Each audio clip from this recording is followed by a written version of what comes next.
हमने खुद देखा है, लोगों को पॉलिटिशियन के, राष्ट्रपति तक के नाम पता नहीं थे, उल्टे सीधे नाम वो लोग बोलते थे। तो वो वक्त भी हमने देखा हुआ। खुद मेरी जिंदगी का यह बहुत मार्मिक क्षण है। पहली दफा स्थानीय निकायों में स्त्री की भागीदारी तय करने वाला संविधान संशोधन मेरे जीवन साथी राजीव गांधी जी ही लाए थे। उन्होंने लाए थे जो राज्यसभा में 7 वोटों से गिर गया था। और दूसरी बात इसको बदलिए, इसको आप बदलिए। कैमरा नहीं है सर, कैमरा नहीं है, आपको ही दिखाएंगे सर, पूरा भाषण में आपको ही दिखाएंगे। ये आप बदलिए।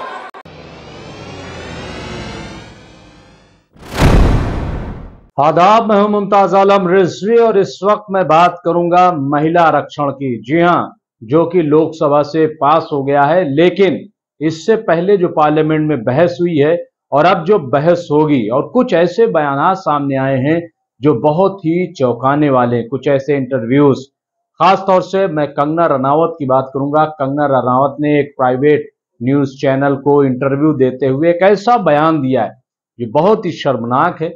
और सवाल ये पैदा होता है कि क्या कोई कुछ भी बयान दे सकता है?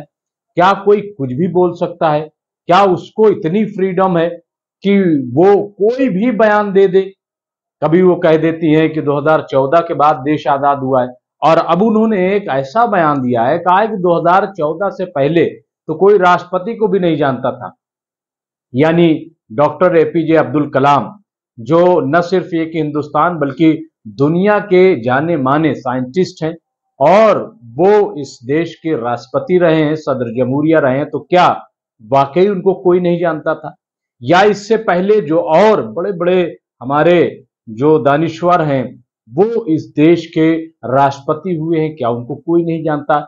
ये कैसा भद्दा मजाक है और ये कैसा भद्दा बयान है, और उसको चलाया जाता है। क्यों उसको चलाया गया? क्यों एंकर ने उन्हें टोका नहीं कि आप क्या कह रही हैं?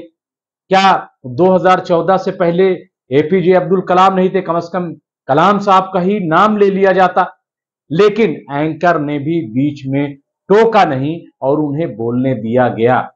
ये कौन सा जर्नलिज्म है? ये कौन सी पत्रकारिता है कि कोई कुछ भी बयान दे देगा और कोई उस पर सवाल नहीं उठाएगा, कोई रोकेगा नहीं कि ये आप क्या बोल रही हैं, ये आप कैसे बोल सकती हैं? एक नाम नहीं लिया गया एंकर से। मैं समझता हूं कि यह बहुत ही शर्मनाक है और इसकी जितनी मजम्मत की जाए वो कम है, और सबको मजम्मत करनी चाहिए ऐसे बयान की, इस घटिया बयान की, इस घटिया सोच की। कोई एक्ट्रेस हो या कोई हो, लेकिन वो इतनी बड़ी देश की तौहीन नहीं कर सकता। हमारा 75 साल इतिहास है और बहुत ही फख्र वाला इतिहास है जिस पर हमें फख्र करना चाहिए। लेकिन ऐसे लोग जो बयान देकर के निकल जाते हैं, और एंकर हमारे जो अपोजिशन से तो सवाल करते हैं, लेकिन इन जाहिल एक्टरों से सवाल नहीं करते हैं कि जो कुछ भी बोल करके चले जाते हैं।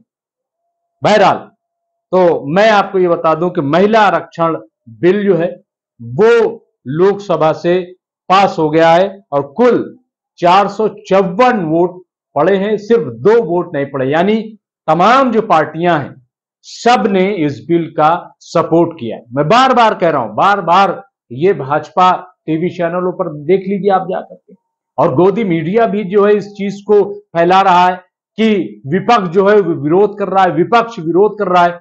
विपक्ष विरोध नहीं कर रहा है, विपक्ष सवाल कर रहा है, विपक्ष मांग कर रहा है कि आप जो बिल लाए हैं वो चूचू का मुरब्बा है, आप जो बिल लाए हैं वो बीरबल की खिचड़ी है। खुद गृह मंत्री अमित शाह ने यह कहा कि 2029 से पहले यह बिल, यह कानून लागू नहीं हो पाएगा। तो आप बताइए बिल लाने का क्या सवाल, क्या मतलब हुआ? महिला आरक्षण आपने उसके लिए स्पेशल सेशन बुला लिया, विशेष सत्र बुला लिया पार्लियामेंट का, और खोदा पहाड़ निकली चुईया। सवाल तो तब है और बात तो तब है कि जब 2024 से पहले ही उसे लागू कर दिया जाए। 2024 में उसका इंप्लीमेंटेशन हो जाए, जैसा कि सोनिया गांधी ने मांग की है कि अभी इसको लागू किया जाए, यह मांग होती है अभी लागू किया जाए, तो क्या सरकार इसको अभी लागू कर सकती है? क्यों यह कह दिया कि जब तक मर्दमशुमारी नहीं होगी, जब तक जो है वो जनगणना नहीं होगी, तब तक ये लागू नहीं होगा? तो क्यों नहीं हुई जनगणना? क्यों उसमें देर है? और इसमें जनगणना की क्या जरूरत? आप तय कर दीजिए परिसीमन, दे दीजिए 33% का आरक्षण, फिर आपने 15 साल की कैद कर दी। अब आप जोड़ लीजिए, 2029 की बात हो रही है और 2029 में भी लोगों ने कहा, जो माहिरीन है, कि 2029 तक भी लागू नहीं हो पाएगा, ऐसा लग रहा है। तो कितने दिन बचेगा? ये 15 साल की कैद क्यों है? क्यों 15 साल रखा गया? क्यों इसको जो है अनलिमिटेड नहीं रखा गया? क्या कोई ये एसटी एससी का रिजर्वेशन? हां, अगर 33% जो दिया गया है महिला, अगर इसमें ओबीसी एससी एसटी रिजर्वेशन रखा जाए, जैसा कि मांग की जा रही है और बहुत इंपॉर्टेंट मांग है, तो ऐसे में जरूरी है कि उसमें लिमिटेशन आप कर दें कि ये जो महिला आरक्षण है, इसमें जो हम सब कोटे के तौर पर जो ओबीसी महिलाओं को देने जा रहे हैं, एससी एसटी को देने जा रहे हैं, इसको आप 15 साल कर दीजिए, क्योंकि तब तक जो ये पसमानदा बिरादरी की और एससी एसटी की जो बहनें हैं वो स्ट्रांग हो जाएंगी और फिर उनको 33%, लेकिन सबको 15 साल, ये क्यों? तो मैं समझता हूं कि ये बहुत ही अफसोसनाक है। और राहुल गांधी ने जो बात कही है वो भी गौरतलब है, हालांकि उन्हें रोका गया। जो स्पीकर थे उन्होंने कहा कि ये तो महिला आरक्षण पर है, आप ओबीसी की बात कर रहे हैं, महिला आरक्षण। लेकिन बहुत इंपॉर्टेंट सवाल राहुल गांधी ने उठाया। राहुल गांधी ने कहा कि ओबीसी की बात करने वाले हमारे प्रधानमंत्री मोदी सरकार ये बताए कि जो 90 सेक्रेटरी हैं जो देश चला रहे हैं, उन 90 सेक्रेटरी में सिर्फ 3 ओबीसी क्यों हैं? ये बहुत इंपॉर्टेंट सवाल है। खुद प्रधानमंत्री ओबीसी से आते हैं, पसमानदा की बात करते हैं, ओबीसी की बात करते हैं, लेकिन ये एक बड़ा सवाल है कि 90 सेक्रेटरी, क्या पूरे देश में ओबीसी के लोग इस लायक नहीं है कि उन्हें सेक्रेटरी बनाया जा सके? क्या वो हुकूमत चलाने के लायक नहीं है? हैं, लेकिन क्यों उन्हें नहीं लाया गया? ये एक बहुत बड़ा सवाल है।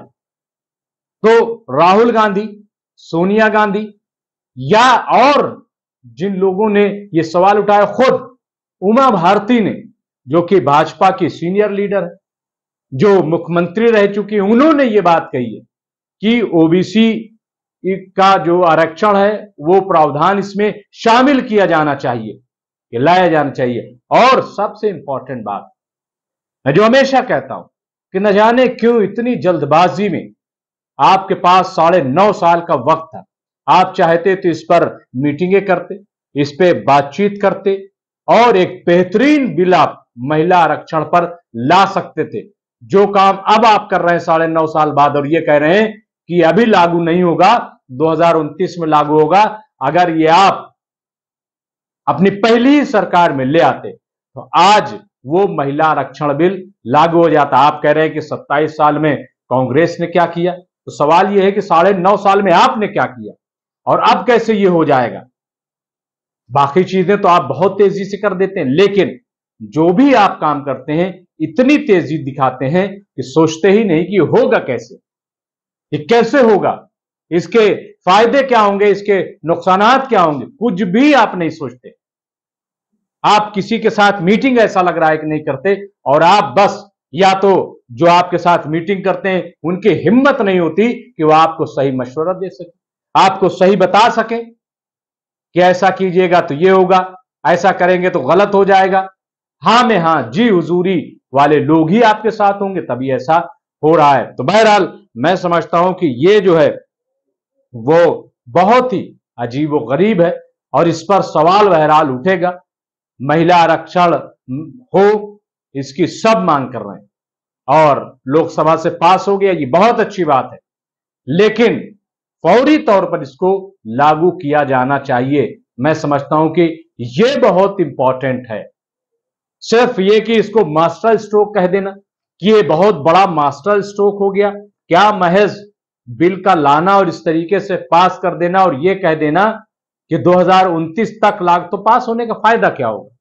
इसका फायदा क्या होगा जब इंप्लीमेंटेशन इसका नहीं हो पाएगा, जब ये कानून इंप्लीमेंट नहीं होगा तो हमें कोई बताए कि इसका क्या फायदा है। और फिर जो सवाल उठा, चाहे वो समाजवादी पार्टी हो, कांग्रेस हो, खुद बीजेपी के जो लोग हैं वो जो सवाल उठा रहे हैं, क्या उस पर गौर नहीं किया जाना चाहिए? खुद बीजेपी के लोगों को नहीं पता था कि ये बिल आ रहा है, यानी मशवरा ही नहीं किया, उस पर चर्चा ही नहीं की गई, बात ही नहीं की गई, कोई डायरेक्ट लेकर के आ गए, क्योंकि इन्हें लागू करना नहीं था, सिर्फ पास करना था मास्टर स्ट्रोक। लेकिन ऐसे मास्टर स्ट्रोक से नुकसान भी हो जाता है कई बार, और मुझे लग रहा है कि जिस डर की वजह से बीजेपी ये मास्टर स्ट्रोक दिखा रही है, कहीं इसका उल्टा ना हो जाए, कहीं उल्टा ना हो जाए और लोगों को लगे कि ये तो लॉलीपॉप है, ये तो ढोल में पोल है, और ये तो महज एक जुमला है और महिलाओं के साथ धोखा है। अगर ये कहीं बात समझ में आ गई महिलाओं को तो उल्टा हो जाएगा। तो बहरहाल सरकार को बहुत ही सोच समझ करके कदम उठाना चाहिए, और ये जो बयान बहादुर हैं इन पर भी नकेल कसनी चाहिए। ऐसे बयानात जिनके न सर हैं न पैर हैं, लेकिन कहीं ना कहीं मुझे लग रहा है कि देश को नुकसान पहुंचाने वाला, कि आप पूरे इतिहास को नकार दें कि 14 से पहले कोई ऐसा नहीं था जो जाना जाए, ये बहुत ही अफसोसनाक है। इसकी मैं फिर आखिर में मजम्मत